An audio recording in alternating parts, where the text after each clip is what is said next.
I hired a woman to clean the house while my entire family was out. About an hour later, she called me and whispered, "Ma'am, is there anyone else in the house?" I froze. "No, why do you ask?" "There's a woman upstairs." I started trembling. "Get out of there right now." I called the police and drove home at top speed. I'm glad you're here. If you're watching this video, please like it, subscribe to the channel, and tell me in the comments where you are listening to my story of vengeance from. I want to know how far it has traveled. That day, I woke up with a plan to clean the house myself. I wanted everything to be spotless, especially before the coastal rains returned, when the humidity makes everything feel heavier and dirtier. I rolled up my sleeves, grabbed a rag, and stood in front of the living room window, ready to start with enthusiasm. As I wiped the glass, the phone in my pocket vibrated. I looked at the screen. It was Yvette, my childhood friend, whom I hadn't seen in many years. Her cheerful voice filled the phone, letting me know she would only be passing through Savannah, Georgia for one day and wanted to invite me for coffee. My heart warmed hearing her familiar voice. Yvette and I shared so many memories, running through the fields, staying up late, talking about our dreams. How could I say no? But thinking about all the cleaning I had to do, I hesitated for a moment. I couldn't leave the house like that. Then I remembered Brianna Parrish, the 20-something woman who lived in the alley near my place. She was slight, kind-natured, and needed some extra work to pay for her college classes. I called her, and she immediately accepted, grateful for the opportunity. I gave her precise instructions: clean the study, scrub the stairs to the second floor, and above all, be careful with the old dusty shelves belonging to my husband, Jerome. I left her a spare key and asked her to lock up tight when she finished. I drove to the Magnolia Tree Cafe where Yvette was waiting for me. We sat under a sprawling live oak tree. She told me about her life in the city, about her children who were already grown. I told her about Jerome, his work as a published novelist, and my tranquil, though sometimes empty days. We laughed, remembering old times. In the middle of our chat, my phone rang again. I saw the number. It was Brianna. I smiled, thinking she was calling to say she was finished, but when I answered, I didn't hear her usual shy voice. Instead, I heard agitated breathing, as if she was trying to contain a panic. "Miss Simone," she whispered, in a shaky voice I could barely hear. "Is there anyone else in the house?"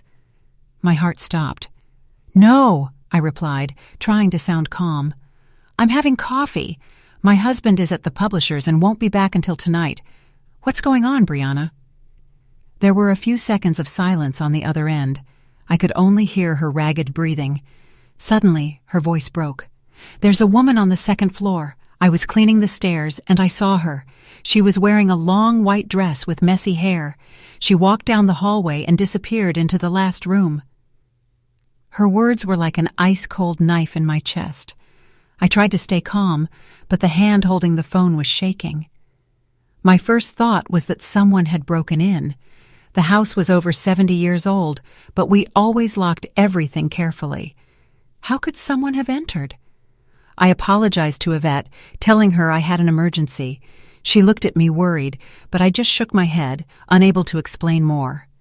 I told Brianna on the phone, "Brianna, get out right now. Lock the door and wait outside. I'm on my way." I called the police while driving, my voice cracking with anxiety. I explained there was an intruder in the house, trying to provide details even though my mind was a whirlwind. I tried to call Brianna again, but she didn't answer. Every unanswered ring made my heart pound harder, as if it were trying to escape my chest. I imagined the worst, that something had happened to her, or that the intruder had attacked her.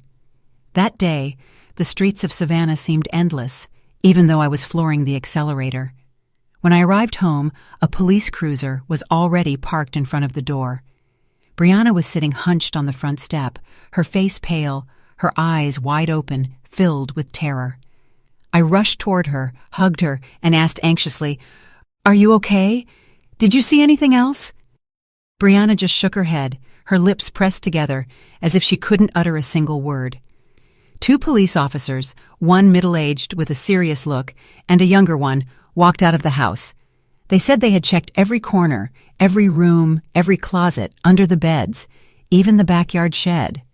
There was no one. There were no signs of forced entry. All doors and windows were locked, without a single scratch or strange mark. I sighed with relief, but the feeling of uneasiness didn't leave me. Brianna recounted, still trembling. "I swear I saw her, Miss Simone. She didn't look real. She was like a shadow. I won't dare go up to the second floor again." I stroked her shoulder to console her, but a doubt began to grow inside me. This house was over 70 years old. It had belonged to Jerome's family before we moved in. The brick walls, the creaking wooden doors, the dark corners, they had always made me feel like they were hiding something, but I couldn't imagine a woman. Just then, I heard Jerome's sedan pull up the cobblestone driveway in front of the house. He got out, his face surprised to see the police car and me next to Brianna. I took his arm and quickly told him what happened. I expected him to be as worried as I was, to want to find out what was going on, but Jerome only smiled faintly, a smile I rarely saw. He approached Brianna, patted her shoulder, and said in a soft, almost mocking voice, "You must have been tired, honey, and confused the sun's reflection with a shadow. Our house is old. It has many corners that play tricks on the eyes." Brianna lowered her head without saying another word. I looked at her, my heart heavy. I knew she wasn't a fanciful girl. She was hard-working, honest. She had no reason to invent something like this. But Jerome's gaze, his calm, began to make me doubt myself. Maybe he was right. I apologized to the police for making them come out. A bitter embarrassment rose in my chest. I paid Brianna, asked her to go rest, and promised I would call her if I needed her. 3 months later, I officially retired. There were no more rushed mornings getting ready for work, no endless meetings, no days racing against deadlines. The old house in Savannah became my world, but the change of pace kept me awake at night. Every night I stayed up, staring at the ceiling, listening to the clock ticking in the darkness. During those nights, I began to notice strange sounds coming from the attic. At first they were slight noises, as if something small accidentally fell to the floor. I convinced myself it was the wind blowing through the old windows or the wood creaking due to the changing weather. But little by little, the sounds became clearer, more vivid. I heard something like a chair scraping across the floor, slow and heavy. Then light but constant footsteps, as if someone were walking back and forth. Sometimes I even heard the rustle of paper, as if someone were silently turning the pages of a book. I told Jerome one morning. As we had breakfast in the kitchen, I tried to keep my voice steady, but I couldn't help feeling uneasy. "Honey, I've been hearing noises in the attic lately. It's not the wind, it sounds like someone is up there." Jerome yawned without looking up from the newspaper in his hands. He replied distractedly, "It's just rats, Simone. Our attic is old. It's full of stuff. It's mouse paradise. I'll buy some traps tomorrow, set them, and that's that." The next day, just as he promised, Jerome brought home some large metal traps, the kind that make a loud snap when they close. He placed them at the foot of the ladder leading to the attic, right beneath the old wooden door. "There," he said, dusting off his hands. "Now you can sleep soundly, my love." Oddly, the noises disappeared completely after that. No more footsteps, no scraping chairs, no rustling paper. I sighed with relief, convincing myself that Jerome was right. Maybe it was just mice and I had worried too much. But then, strange things started happening, things impossible to ignore. One afternoon, I bought a package of spicy sausage from the local market, my favorite for its intense flavor. Jerome, on the other hand, had never liked anything spicy. He wouldn't even taste it. I carefully wrapped the sausage in paper and stored it in the refrigerator, planning to enjoy it over the weekend. The next morning, when I opened the door, I froze. A large chunk was missing. The cut was irregular, as if someone had sliced it off in a hurry. I asked Jerome, who was reading the newspaper in the living room, "Did you take some of the sausage from the refrigerator?" He looked up, frowning as if my question was absurd. I felt like trying something spicy yesterday, so I cut off a little piece," he replied distractedly. "It was good, actually." I stood motionless, unsure what to say. Jerome had never tolerated spicy food. He even complained when I cooked something with too much seasoning. But I didn't want to argue, so I just nodded and walked away. A doubt lodged in my chest. A few days later, the sausage had disappeared entirely. I rummaged through the refrigerator, checked the trash, but found no trace. This time, I didn't ask Jerome anything. An uncomfortable feeling, like a block of ice, began to settle within me. Then, one Saturday afternoon, Jerome and I drove to Charleston, South Carolina to visit some old friends. We left early in the morning and returned late at night. When we entered, the house was as silent as always. I went upstairs to the second-floor bathroom to wash my face and shake off the day's fatigue. But as I stepped inside, I felt something cold and damp. The floor was soaked. Water seeped between my sandals, icy cold. The floor was completely wet, as if someone had just taken a shower. I looked around and saw drops still sliding down the shower walls, shining under the light. My heart hammered loudly. No one had been home all day. How was this possible? I called for Jerome, my voice trembling. "Come here, please. The bathroom is soaked, like someone took a bath."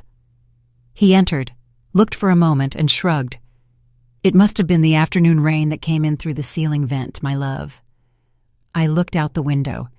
The street in front of the house was dry under the streetlights. "It hasn't rained, Jerome," I said, trying to sound calm. He frowned, slightly annoyed. "Then it must be a leak in the old pipes. You always worry about nothing. I'll call a plumber tomorrow." But he never called a plumber. In the following days, the bathroom floor was dry, as if nothing had happened. I checked the ventilation grate and the pipes, but everything seemed normal. Jerome's explanation, though reasonable, failed to erase the feeling of unease that was growing inside me.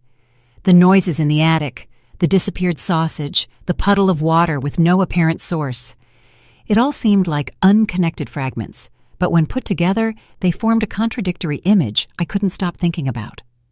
A week later, I decided to clean Jerome's study. It was his pride, a small room on the second floor with dusty oak bookshelves filled with hundreds of books and old documents. I always thought that someday we should donate some of the books we rarely read to the city library so they could reach the hands of those who needed them. That day, I stood in the middle of the room, starting to classify the books on Jerome's desk.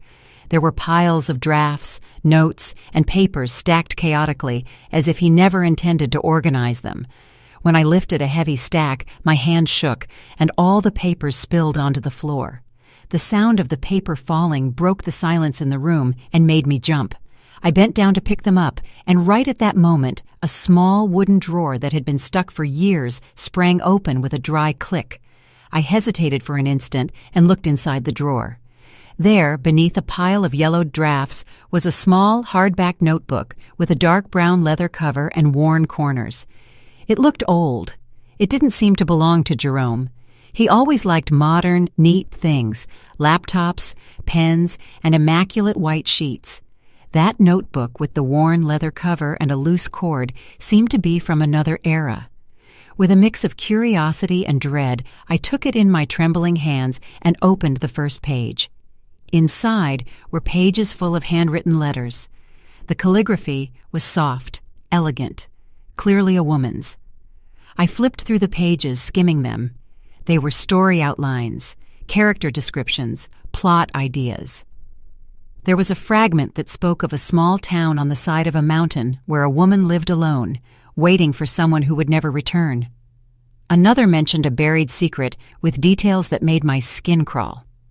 These ideas, although distinct, had a similar air to the plots of Jerome's most famous novels, the ones that gave him his renown. My heart hammered, my throat dry. It couldn't be a coincidence. I know Jerome too well. He hates writing by hand. He always said it was slow and messy, a waste of time. Everything of his, from novel drafts to work notes to shopping lists, he did on the computer. I remember once when I asked him to jot down a restaurant address, and instead of taking the pen next to him, he turned on the computer to write it. So whose notebook was this? A secret collaborator's? An admirer's gift? I sat in the chair with the notebook weighing heavily in my hands. Part of me wanted to show it to Jerome as soon as he returned. I wanted to hear his explanation, but I hesitated. I know him too well. Jerome always knows how to make everything sound logical. He would smile. He would say it was a gift from a reader or an old idea from when he tried to write by hand, and I, as many times before, would nod and let everything sink into silence, but not this time. I didn't want to let it go. Carefully, I put the notebook back in the drawer and pushed it all the way to the back, as if afraid it would disappear if I didn't keep it hidden. That night, I was sleepless again. Lying in bed, I watched the ceiling and listened to the clock ticking in the dark. Around 2 o'clock in the morning, a slight creaking sound came from the hallway. It was a small noise, but in the silence of the night, it was clearly audible, like an unsettling whisper. I sat up abruptly, my heart racing, out of control. I don't know why, but I immediately thought of the small door leading to the attic, the one Jerome and I almost never opened. I got up carefully without turning on the light, afraid that the brightness would shatter the truth I was about to discover. The faint moonlight entered through the window, just enough for me to see a crack. The attic door was ajar. A cold, damp draft descended, bringing with it the smell of old paper and stale air. I stood motionless, my feet glued to the floor. Fear, mixed with curiosity, paralyzed me. I went back to the room and gently shook my husband's shoulder. "Jerome, wake up! The attic door is open!" Jerome groaned half asleep and got up with an irritated gesture. He put on his slippers and walked in front of me down the hallway without saying a word. But when we arrived, the door was closed, the latch firmly in place, as if no one had touched it. I stood there staring, looking for any sign. A scratch? A crack? Nothing. Jerome turned to me with an expression of tiredness and disappointment. "Simone," he said in a grave, exhausted tone, "you've been too tense lately. You aren't sleeping well. That's why you see things that don't exist. Come back to bed now." He walked me back. I lay down, but kept my eyes wide open, fixed on the ceiling. For the first time, I began to doubt myself, wondering if I had truly imagined everything. In the following days, since I found the mysterious notebook, I tried to keep everything normal, although the unease consumed me internally. I began to notice Jerome's every gesture, every look, every word. Lately, he had acquired a new habit that only increased my suspicions. Around 10 o'clock at night, when I was already in bed with a book in my hands, ready to sleep, he would say he had to continue working in the study. "I need to concentrate a little, Simone," he would usually say in a soft but firm voice. "The manuscript is at a complicated part. You go to sleep first." I would nod, smiling, but every time the study door closed, I felt an invisible distance opening further between us. One night, I woke up thirsty. The clock on the table showed almost 1 o'clock in the morning, and the second hand seemed to be counting something in the darkness. I reached out to touch Jerome, but the bed was empty, the sheets cold, as if he had never been there. My heart leaped. A sensation of disquiet ran through my body. Where was he? I put on a thin robe and went out into the hallway, thinking he might have fallen asleep at the desk, as he did sometimes when the pressure from the publisher exhausted him. I walked down the dark hallway. The faint light from the living room projected strange shadows on the walls. I pushed open the study door, but the room was empty. The computer screen was off, the chair perfectly placed beneath the desk, as if no one had been there. I called out softly, "Jerome?" My voice echoed in the silence, but there was no answer. I went down to the kitchen, thinking he might have gone for water, but it was also empty. Only the moonlight entered through the window, making the shadows of the plates on the shelves look like ghosts. I started walking through the house, calling his name, my voice growing shakier. My heart pounded hard, as if sensing that I was about to confront something. As I passed the staircase leading to the second floor, I heard a very soft step, almost imperceptible if I hadn't been paying attention. I looked up, and under the dim hallway light, I saw a silhouette slowly descending. It was Jerome. He was barefoot, walking carefully, as if he didn't want to make the slightest noise. In his hand, he carried a porcelain plate, the kind we used for weekend dinners. When he saw me there, his eyes widened. An expression of surprise crossed his face. The plate slipped from his hands, fell onto the stone floor with a sharp clank, and shattered into pieces. That sound tore through the silence of the night, startled me, and I took a step back. I looked at the fragments, confused. The plate was empty, clean, with no traces of food or grease, as if it had been carefully washed. That only increased my bewilderment. I looked up at Jerome and asked in a trembling voice, "What were you doing up there at this hour? I thought you were in the study." He bent down and began picking up the pieces with slow movements, as if trying to buy time to think of an answer. He avoided my gaze and said in a forced tone, I got stuck on the end of the book. The editor won't stop pressuring me, you know. I needed a quiet place, so I went upstairs for a while. I got hungry and went up with some food." I stood there, watching him pick up the pieces, unable to fully believe him. I knelt to help him. When our fingers brushed on the cold floor, I felt a shiver of distance. That hand that once gave me comfort now chilled my skin. I knew he was under a lot of pressure from the publisher. The constant calls from Mr. Sterling, his editor, kept him tense. Maybe, I told myself, he just needed space to write. Maybe I was overreacting. The next morning, the house was heavy, as if an invisible cloud floated above us. I woke up tired, my head full of unanswered doubts. Jerome, avoiding looking at me, got up earlier than usual. I heard him silently preparing coffee, the soft clinking of the porcelain, but without the usual good morning. He locked himself in the study, closing the door firmly, and I knew he didn't want interruptions. I stayed in the hallway, looking at that wooden door with a heavy heart. Near noon, Jerome emerged, dressed in a gray suit and carrying a small suitcase. He paused in the living room, where I was sitting with a cup of cold tea. "I need to go away for a few days," he said in a flat, emotionless voice. "Maybe I'll go to Atlanta. I need a change of scenery for inspiration." I looked up, surprised. Jerome never left without warning. He always planned everything in advance. He consulted the itinerary with me. "Why so suddenly?" I asked, trying to sound calm, though my heart was pounding. He didn't look at me directly. His eyes were fixed on the window, where the sunlight filtered through the dusty panes. "The idea just came to me suddenly," he replied monotonously. "Be careful while I'm gone." But just before walking out the door, he suddenly turned and placed his hands on my shoulders. His grip was stronger than usual, making me jump. "Simone," he said in a low, serious tone, "while I'm away, don't let anyone in. Do you hear me? Especially no one from the publishing house.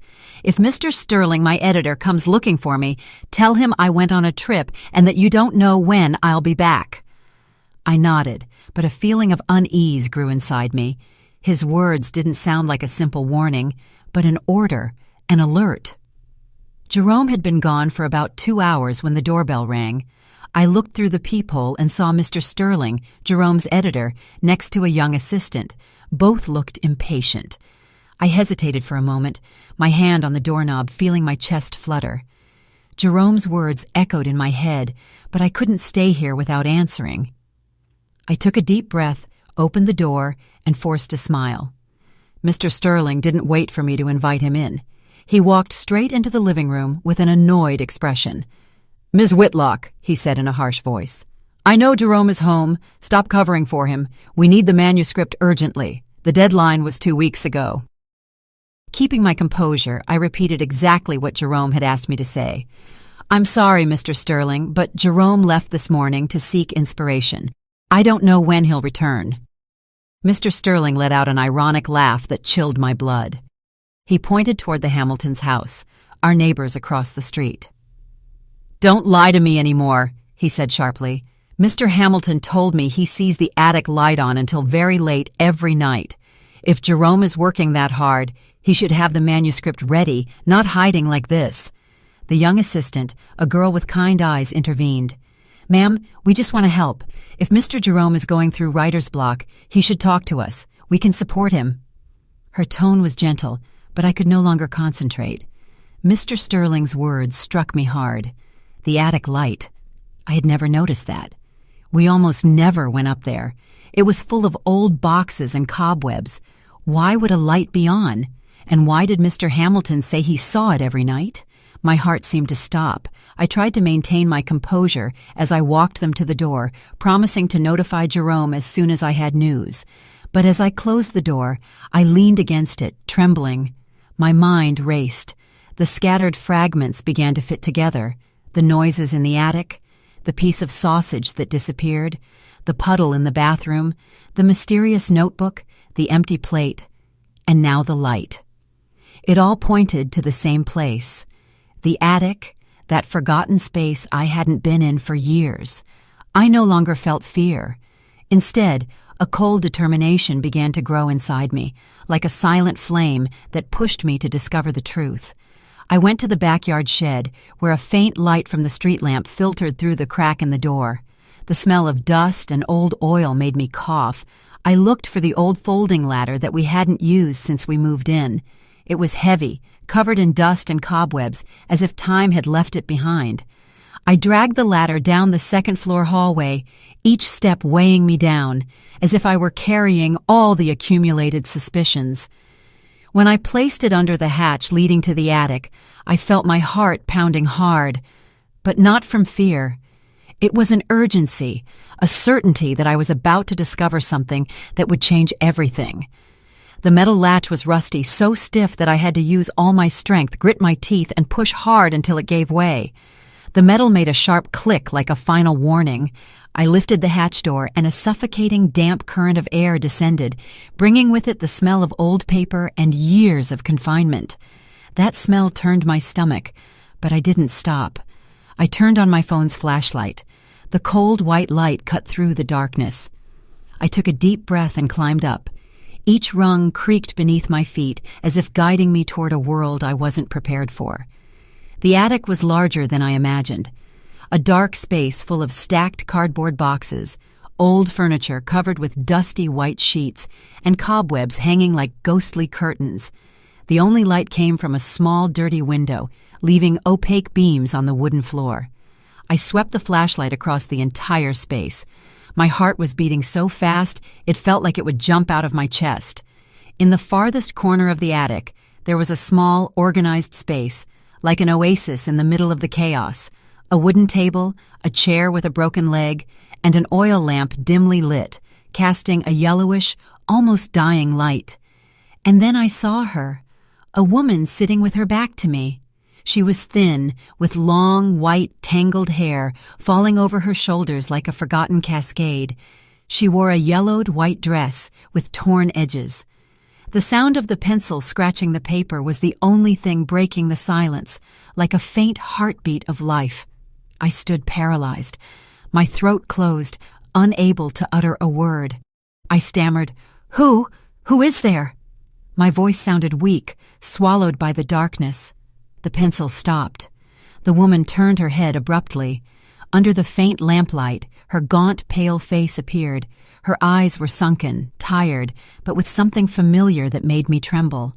My world collapsed. My legs gave out, and I had to lean against an old trunk not to fall. It was Alana, my sister, the face I hadn't seen in 30 years, only in dreams and blurry photos. Alana, whom the entire family believed lost forever, was there in the attic of my house, in a state that broke my soul. Around her was a small world of secret existence, a huge stack of handwritten manuscripts, several empty cans, rolling water bottles, a dirty blanket on a thin mattress, and an old bucket for her necessities. Everything was living proof of a life in captivity. Alana looked at me, her dry lips trembling. She tried to speak, her voice hoarse, as if she had forgotten how. "Sister Simone." She couldn't say more. She just looked at me with eyes full of tears, as if begging for a forgiveness I didn't yet understand. I no longer heard anything. Hot tears welled up and ran down my cheeks. I walked toward her like a sleepwalker, my legs shaking, my head spinning. Alana, my sister, the one I had cried for until my soul was dry, thinking I had lost her forever. Now she was here, alive, like a ghost inside my own home. I took her thin arm. I felt every fragile bone beneath her skin. "Come downstairs to the living room," I said between sobs, my voice broken. "Come down now, Alana." I helped her stand up. A storm of emotions raged inside me. Joy at finding her, pain at seeing her like this, and fear of the questions screaming in my head. Why was she here? Who had done this to her? And Jerome? What did he have to do with it? I guided her down the stairs. Her every step was unsure, as if her legs didn't remember what it was like to leave that dark attic. The light of the house illuminated her face, highlighting her sunken features and narrowed eyes, unaccustomed to the glare. She looked like a creature of the dark, seeing the sun for the first time, and that broke my heart. Alana, my sister, who once shone like the Savannah sun, was now nothing more than a fragile shadow. I led her to the living room. I carefully sat her down in the most comfortable armchair, where the soft light of a lamp fell upon her like a caress. I rushed to the kitchen, filled a glass with cold water, and with trembling hands brought it to her. Alana tried to hold it, but her hands shook so much that the water spilled. I knelt down, held the glass, and helped her drink, sip by sip. Tears stung my eyes, but I held them back. I didn't want her to see me weak. She needed me to be strong, at least for now. After a few sips, Alana began to cry. It wasn't a soft cry. It was a silent scream, as if all the years of repressed pain were erupting at once. She collapsed onto my shoulder. Her thin body shook, and I could only hold her tight, feeling every vertebra through her clothes. I didn't ask her anything. I just stayed there in silence, letting her cry, letting the tears carry away some of the weight she had carried for so long. When Alana finally calmed down, she began to speak, her voice broken, barely a whisper. "Sister Simone," she murmured, looking at the floor, unable to meet my eyes. "I never thought I would see you again, especially not like this." I took her hand, squeezing it gently, trying to convey some warmth. "Tell me, Alana," I said, my voice firm yet tender. "What happened? Why are you here?" Then she began to tell me, every word of hers like a stab. She spoke of that fateful night 30 years ago when her life fell apart. Darren Albright, her editor at the publishing house, had summoned her to his apartment to discuss work. Alana, naive and young, believed him. But when she arrived, Darren was drunk. His gaze was no longer that of a boss, but of a predator. He tried to force himself on her, his voice loaded with menace. Alana defended herself with all her strength. She pushed him, but he didn't stop. In the midst of the struggle, she, panicked, grabbed a small marble statue and hit him in the head. "Sister, I just wanted him to stop," she said, her voice choked. I didn't want that to happen." But the blow was too strong. Darren fell to the floor, hitting his head against the coffee table, and lay motionless, showing no signs of life. Alana recounted that she was paralyzed, not knowing what to do, her mind blank with fear. Just then, Jerome appeared. He said he was just passing by to invite her to dinner at our house, but upon entering, he witnessed the entire terrifying scene. "I wanted to call the police, sister," Alana said, her eyes red.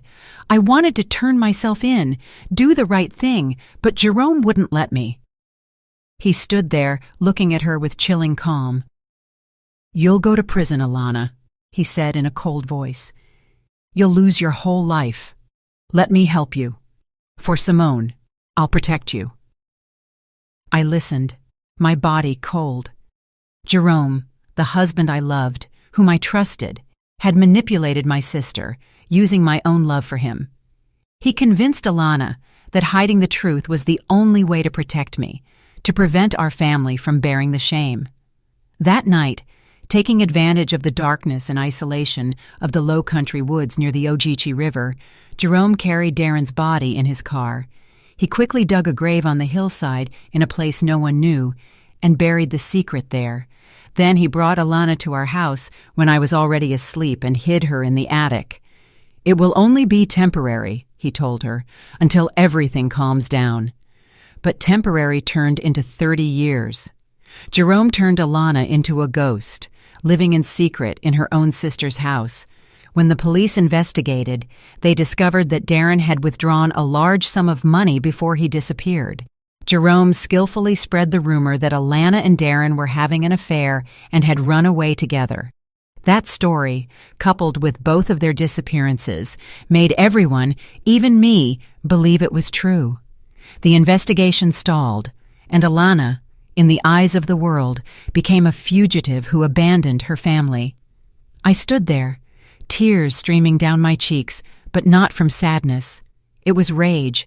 It was the pain of betrayal. I remembered the days after Alana's disappearance, when I cried until I had no strength left, when our mother aged overnight from grief.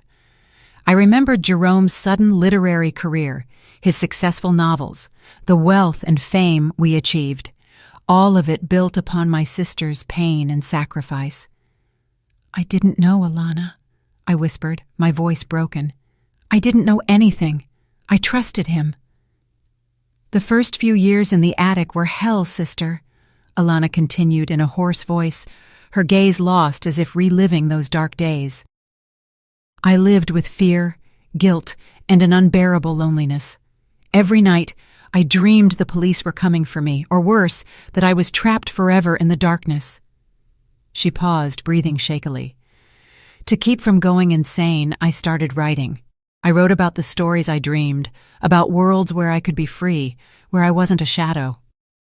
I listened, feeling every word like a stab.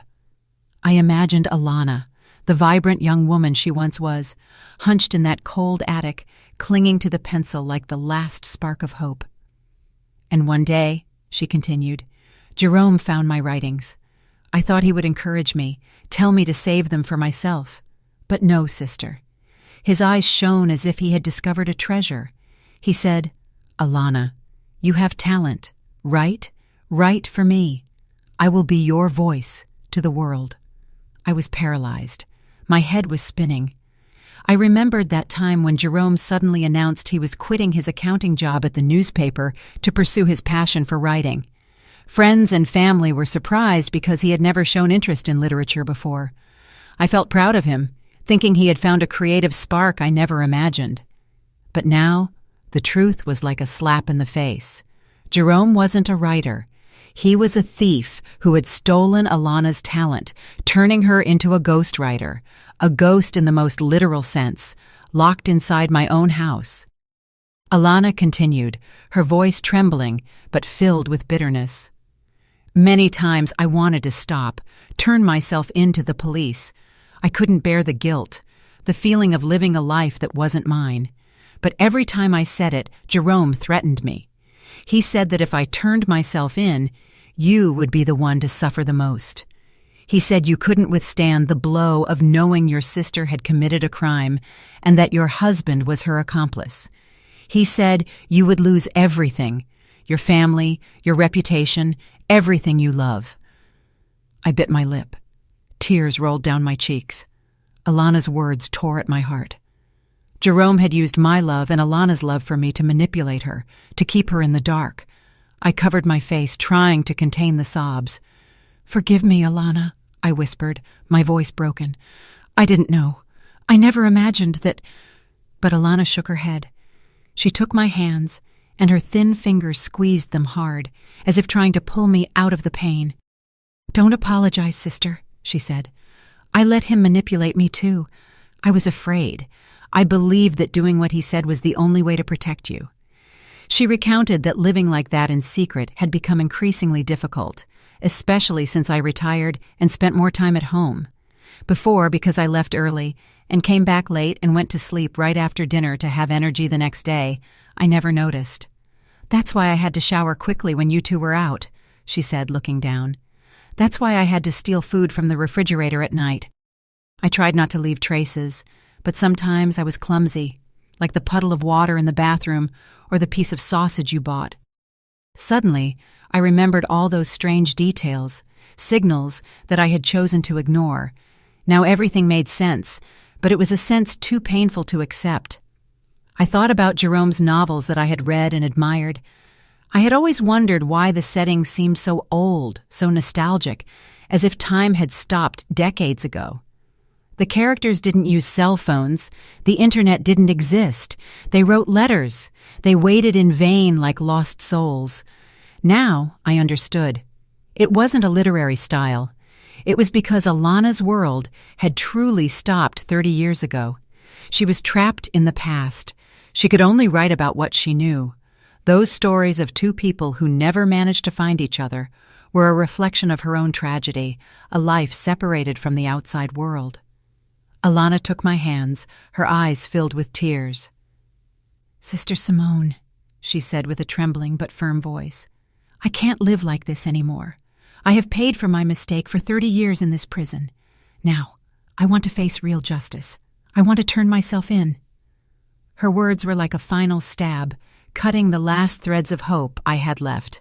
I had lost her once when I thought she had run far away. I didn't want to lose her again, but looking into her eyes, I knew it was what she needed. Liberation, the truth, no matter how painful. Tears rolled down my cheeks, but I nodded, squeezing her hand tightly. "Okay, Alana," I said, my voice catching. "I'll take you to the police station. We will face everything together." I hugged her, feeling her fragile body in my arms. My heart was full of pain, but there was also a small spark, the hope that though late, I could still help her regain her freedom. The next morning, I dressed Alana in one of my clean outfits. The dress was too big for her thin body, but at least it made her look more presentable. We hadn't slept all night. I sat next to her in the living room, telling her how the world had changed, the tall buildings, the smartphones everyone was glued to, and the loved ones who were no longer with us. Alana only listened in silence, her gaze lost, as if trying to imagine a world that had been stolen from her. I drove to the Central Police Department with Alana seated beside me. She was hunched in the passenger seat, her hands clasped together, her eyes fixed on the window, like a stranger seeing an unknown planet for the first time. "Everything has changed too much," she whispered, amazed at seeing the electric cars pass or children taking photos with their phones. I took her hand and squeezed it gently, trying to give her some courage. "I'm here, Alana," I said with a trembling voice. "We're going to get through this together." At the police department, I asked to speak directly with the head of detectives. At first, they refused, saying we needed an appointment. But when I mentioned the disappearance of Alana Whitlock, which occurred 30 years ago, their attitude changed completely. An officer led us to an interrogation room, a small room with gray walls and an icy metal table. With my help, Alana began to tell her story. Her voice was clear and serene, as if she had rehearsed those words 1,000 times in her mind. She spoke of that fateful night, of Darren, of the accidental blow that took his life, and of how Jerome hid her in the attic, turning her into a ghost for 3 decades. The police listened with disbelief. One took notes nonstop, while another spoke into the radio with an urgent tone. Alana's confession shook the entire police department. The case files were immediately reopened. An investigative team was sent to my house to search the attic and collect evidence of Alana's hidden life: the manuscripts, the food containers, the dirty blanket. Another group, following Alana's precise directions, set off for the low country woods near the Ogeechee River. After a few hours of searching, they found human remains buried beneath an old tree deep in the forest.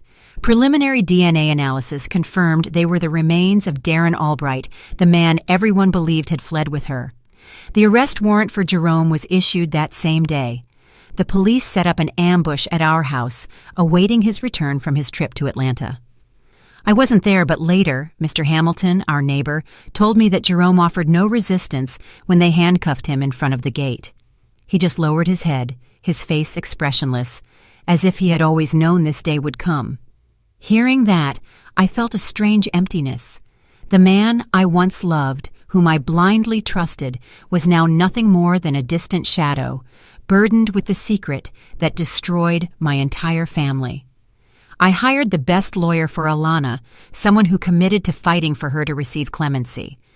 With the argument of self-defense and the 30 years she spent imprisoned, manipulated by Jerome, he believed justice would see her as a victim, not a criminal. I spent all day preparing things to take to her: clean clothes, books, and the dishes she loved most as a child. I wanted her to know that no matter what, I would always be by her side. But a few days later, while I was packing things to visit her, the phone rang. A cold, formal voice spoke from the other end of the line. "Ms. Whitlock, we regret to inform you, Alana Whitlock took her own life at the detention center last night." The phone slipped from my hands and fell to the floor with a dry thud. My world shattered again. Alana, my sister, the one I had just gotten back, had chosen to leave forever, leaving me alone in a pain that had no words. She had told the truth. She had faced her past, but maybe she couldn't bear another trial or the stares of a world that doesn't forgive. The officer said Alana had left a letter for me. That afternoon, they handed it over. I held it with trembling hands, looking at her soft, familiar handwriting, the same I had seen in the attic notebook, but now it was clumsy, unstable, as if she had used her last ounce of strength to write it. I opened the letter, and tears flowed before I read the first line. "Dear Sister Simone," she wrote, "when you read this, I will truly be free. For 30 years I wrote to survive, to keep from disappearing, but I could never write under my own name. I lived as a ghost, and now it is time for that ghost to dissolve. I don't regret speaking the truth. It was the only right thing I did. Don't be sad. Think of it as I have finished the story of my life. The final manuscript is still in the attic, inside a wooden box under the table.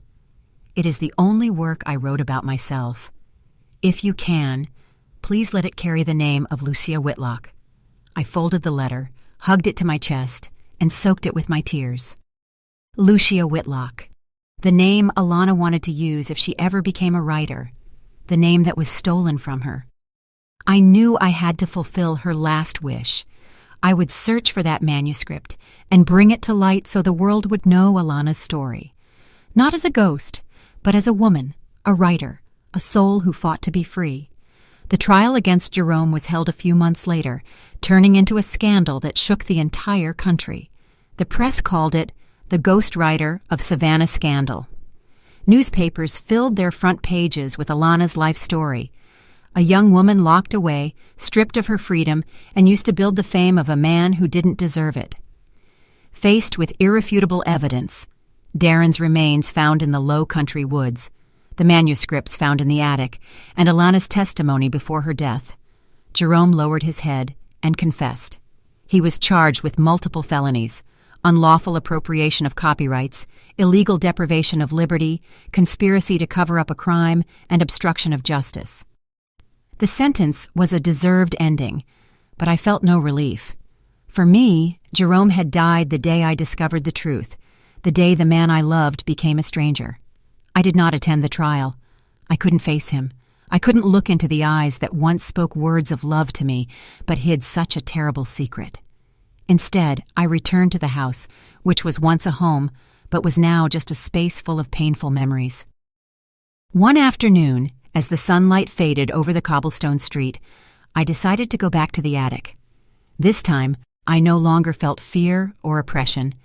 I climbed each rung with a flashlight in my hand, but my heart was lighter, as if I were looking for a part of Alana she had left behind. I found the wooden box under the table, just as she had written in the letter. It was a small box, old but well cared for, as if it held her last treasure. Inside was a pile of carefully handwritten manuscripts on yellowed pages. Alana's soft, fluid handwriting was clear, as if she were there, telling me her story. I carried the box down to the living room, sat under the desk light, and began to read. It was an autobiography, a novel about her own life. She wrote about our childhood, about the days running through the Savannah fields, about the dreams of being a writer she once confessed to me. She recounted the terrible night that stole her future, the 30 years lived in darkness, and the incredible strength she had not to let her soul break. Every page was a stab, but also a song of resilience, of love for life, no matter how hard. I spent weeks editing the manuscript, reviewing every line carefully, as if touching Alana's soul. There were nights when I stayed up until dawn, with tears running as I read the passages where she spoke of her loneliness in the attic, or the times she imagined being free, walking out into the sunlight. The book was not just her story, but the voice of a forgotten person, stripped of her identity. I knew I had to bring it to the world so that Alana would not just be a name in my memory, but a true writer. I contacted the publishing house that had worked with Jerome. At first they hesitated, fearful of the surrounding scandal, but when I sent Alana's manuscript, they were completely convinced. "This is a masterpiece," the editor told me over the phone, his voice full of emotion. "We will publish it, and we will do so with all the respect that Alana deserves." The book was published under her true name, Alana Whitlock. On the first page, instead of a prologue, I only wrote one sentence. No one should be imprisoned in the dark, especially if they love freedom. It was my message to her, to my dear sister, whom I loved in this world. The book became a phenomenon.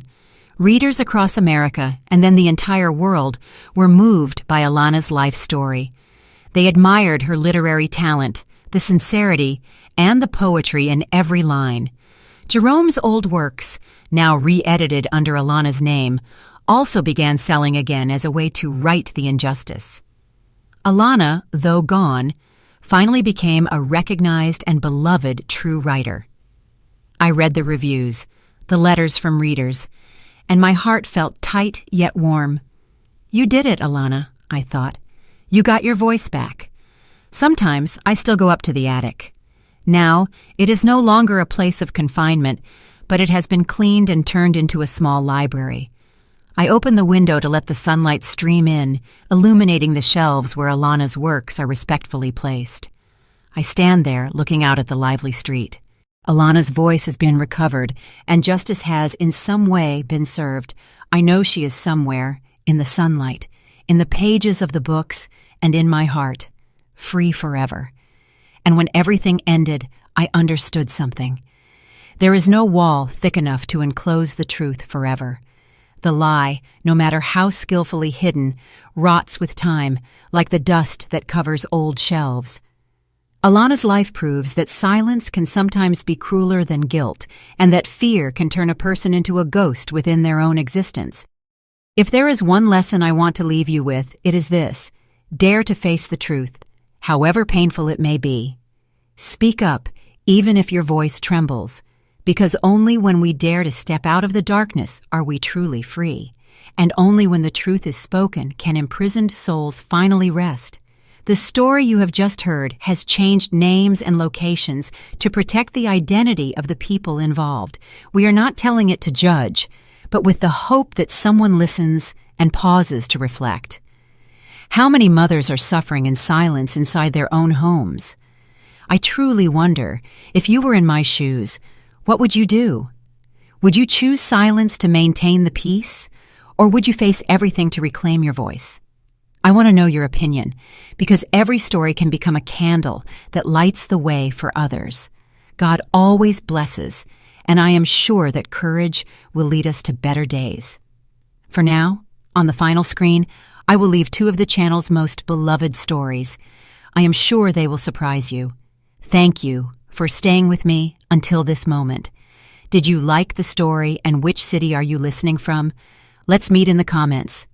If you liked the story, you can support me by sending a super thanks so I can keep bringing more stories like this. Thank you so much for your sweet support. I'm looking forward to your comments on the story. On the screen, you can see 2 new life stories that I highly recommend. There's so much more on my channel. Don't forget to subscribe. See you in the next life story, with love and respect.